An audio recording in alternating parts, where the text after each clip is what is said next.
नमस्कार दोस्तों। आखिर इंडियन सिटीजन भारत की नागरिकता क्यों छोड़ रहे हैं? आखिर इसके पीछे की क्या वजह है कि इतनी भारी तादाद में भारतीय अपना देश छोड़ रहे हैं?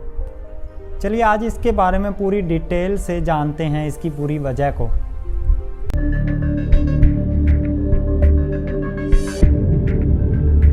भारत के लाखों लोग हर साल देश छोड़कर विदेश जाते हैं और कुछ सालों में लोगों में एक अलग जुनून सवार हुआ है। वो लोग विदेशों की तरफ भाग रहे हैं। कुछ साल वहां काम करते रहने के बाद वहीं की सिटीजनशिप यानी नागरिकता ग्रहण कर लेते हैं। तर मन में तरह तरह के सवाल आते हैं कि आखिर इन लोगों ने भारतीय नागरिकता क्यों छोड़ी, छोड़कर कहां गए, इनसे क्या लाभ होता है, क्या हानि होती है।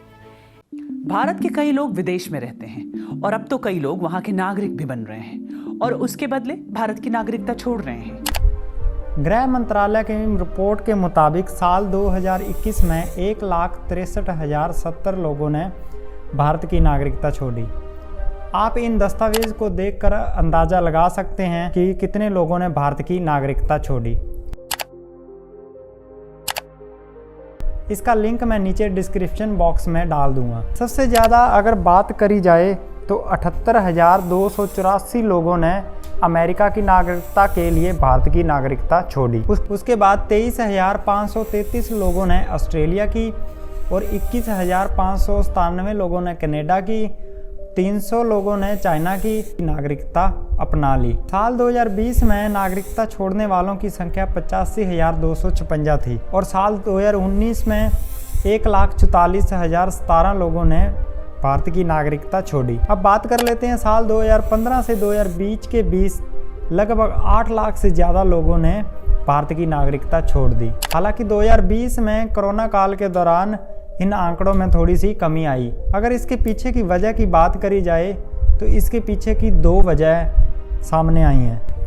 पहला है भारत का एजुकेशन सिस्टम और दूसरा है अनएम्प्लॉयमेंट। दोस्तों, अगर आप एक स्टूडेंट हो या स्कूल कॉलेज में स्टडी कर रहे हो, अगर मैं आपसे पूछूं कि आपके फ्यूचर कैरियर के लिए कौन सा ऑप्शन चूज़ करोगे, आप में से 90% लोग डॉक्टर, इंजीनियर, MBA और गवर्नमेंट जॉब ही करना चाहेंगे। इसके अलावा मैं आपको गारंटी के साथ कह सकता हूं कि आप bee keeping, photography, graphic designer, web designer, tea tester, फैल्यूनोलॉजिस्ट, आर्थ थेरेपिस्ट, ऑडियो इंजीनियर और एथिकल हैकर नहीं बनना चाहते। 3 इडियट मूवी में बार बार मैसेज दिया गया है कि आप अपने पैशन के प्रति काम करो।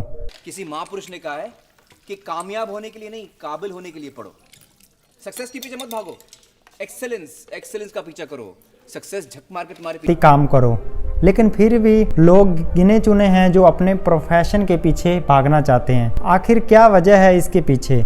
इसका दोष हमारे इंडियन एजुकेशन का है, या फिर पेरेंट्स का है, या उन टीचर्स का है जो हमें पढ़ाते हैं, या खुद उस स्टूडेंट का है। हाल ही में एक न्यूज़ पब्लिश करी गई और उसमें बताया गया कि कैसे पेरेंट्स का प्रेशर होने की वजह से एक बच्चे ने अपनी जान तक ले ली। हमारे एजुकेशन सिस्टम में बदलाव के लिए टीचर का फर्ज बनता है कि वह अपनी क्लास में वीक स्टूडेंट को टारगेट करे और उन पर फोकस करे। वो वीक स्टूडेंट को टारगेट करे और उन पर फोकस करे। वो वीक बच्चों को उनसे कंपेयर ना करे जो पढ़ने में पहले से ही अच्छे हैं। ऐसा करने से उन बच्चों का कॉन्फिडेंस लेवल नहीं बन पाता। पैंडेमिक के दौरान रिसर्च में पाया गया कि साल 2021 में इंडियंस ने लगभग 5 घंटे बिताए अपने मोबाइल फ़ोन की स्क्रीन पर। तो नेचुरल सी बात है, अगर मोबाइल फ़ोन पर इतना टाइम बिताया जाएगा तो उनसे इन्फ्लुएंस होते हैं, जिसकी वजह से उनमें चिड़चिड़ापन और ज़्यादा गुस्सा आना कॉमन बात है। दूसरी वजह की बात कर लें तो वो है अनएम्प्लॉयमेंट। एक स्टूडेंट इंटरमीडिएट पास करने के बाद स्टूडेंट के पास ढेरों रास्ते होते हैं, वो अपने फ्यूचर कैरियर की चॉइस कर सके, लेकिन ऐसा नहीं कर पाता। ज़्यादातर स्टूडेंट गवर्नमेंट जॉब की तैयारी में जुट जाते हैं।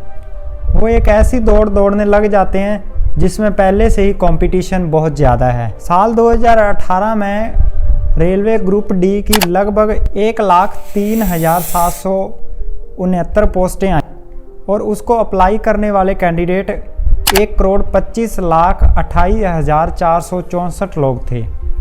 यानी कि इसकी बात करी जाए तो 120 सीट पर एक बंदे को नौकरी मिलेगी। यानी कि 120 में से जो फर्स्ट आएगा उसी को जॉब मिलेगी। सेकंड या थर्ड आने वाले को नहीं मिलेगी। अगर इसमें किसी न किसी तरह कोई फर्स्ट आ भी जाता है, या उसको जॉब मिल भी जाती है, तो उसकी ज़्यादा से ज़्यादा मंथली सैलरी कितनी होगी? 20,000 रुपया। वहीं दूसरी ओर बात करी जाए तो ग्राफिक डिज़ाइनर जो कि 60 से 70,000 रुपया एक महीने का अर्न कर लेता है। ऐसा क्यों है कि ग्राफिक डिज़ाइनर या कोई अदर प्रोफेशन वाला व्यक्ति एक सरकारी जॉब से ज़्यादा कमा पाता है? इसके पीछे की दो मेजर रीज़न है। पहला रीज़न, गवर्नमेंट जॉब। आप वो जॉब लेना चाहते हैं जिसमें रिस्क बिल्कुल भी नहीं है, क्योंकि आपको सिर्फ पढ़ाई करनी है और आप वो जॉब लेना चाहते हैं। दूसरा है, आप में कितना पैशन है। अगर आप प्रोफेशन को देखते हुए वो काम करोगे तो उसमें आपका रिस्क बहुत ज़्यादा होगा और आप वो काम करना पसंद नहीं करेंगे। और इसका सबसे ज़्यादा क्रेडिट जाता है हमारे न्यूज़ चैनल और हिंदी मूवीज़ को। अक्सर देखा होगा हमारे न्यूज़ चैनल पर 4 तरह की ज़्यादातर न्यूज़ चलाई जाती है: पॉलिटिक्स, सिनेमा, क्राइम और स्पोर्ट्स। इसके अलावा हमारे न्यूज़ चैनल पर कुछ और नहीं दिखाया जाता। पिछले 2 सालों में बड़े इंडियंस प्रेस्टिजियस प्राइज जीत के लाए अपने देश के लिए। शुनक सेन डॉक्यूमेंट्री को बेस्ट डॉक्यूमेंट्री का अवार्ड मिला कैनन फेस्टिवल में। यह एक हिस्टोरिकल न्यूज़ थी। इस खबर को चलाने की बजाय कुछ और ही न्यूज़ पब्लिश करी गई। फिर इसी साल गीतांजलि श्री को प्रेस्टिजियस बुकर पुरस्कार मिला उनकी नोबल रेत समाधि के लिए। क्या आपने इस खबर को सुना?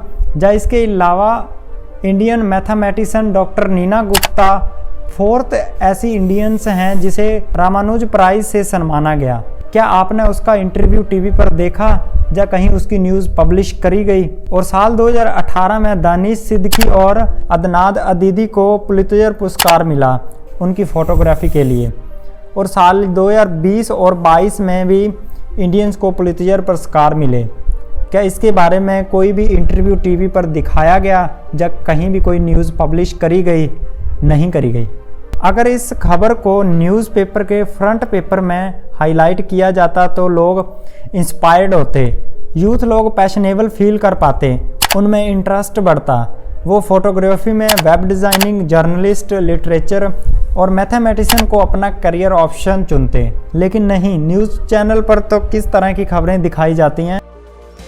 हॉलीवुड एक्ट्रेस जेनिफर लॉरेंस अपने यूनिक स्टाइल के लिए फेमस हैं, लेकिन इन दिनों उनका कांस लुक खूब वायरल हो रहा है।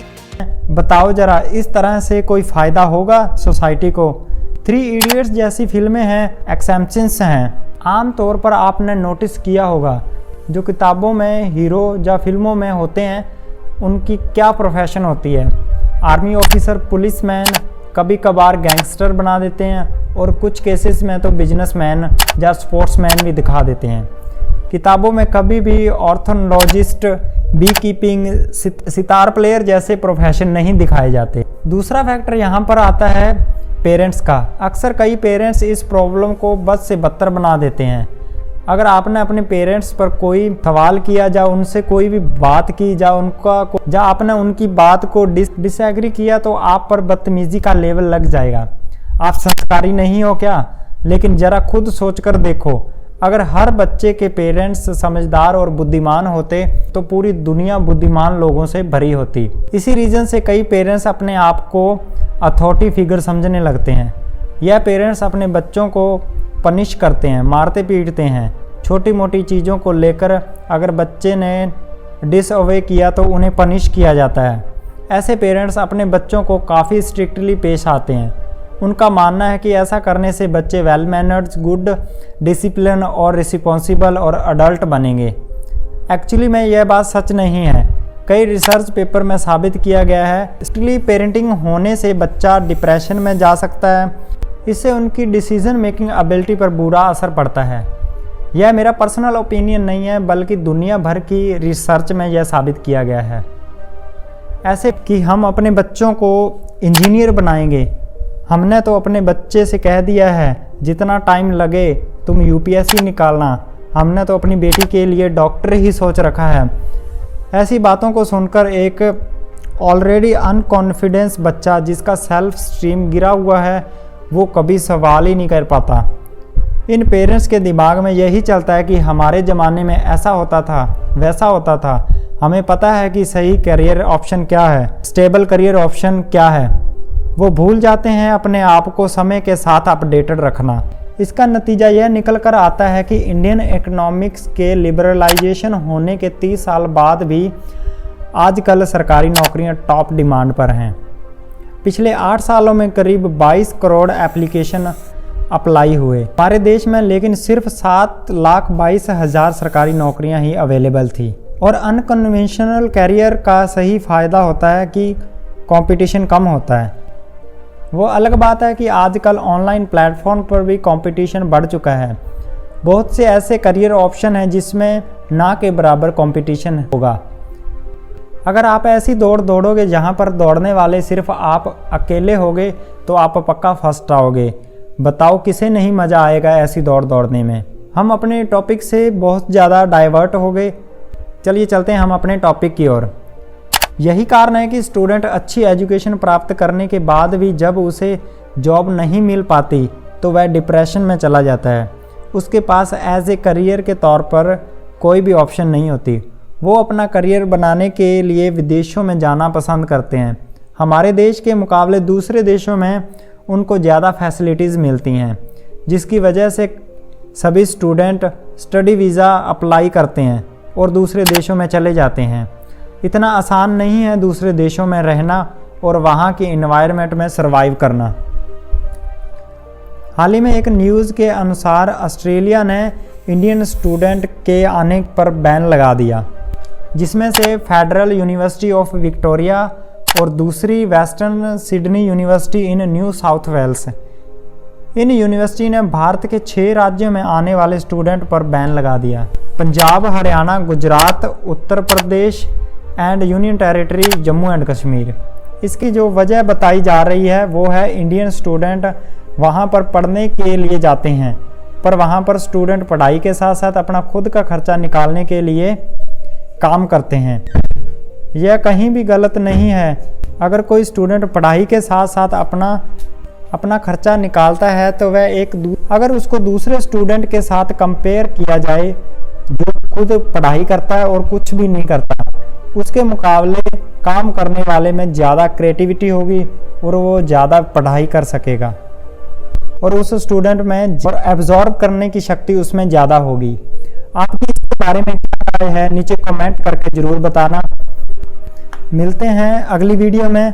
वीडियो देखने के लिए आपका बहुत बहुत धन्यवाद।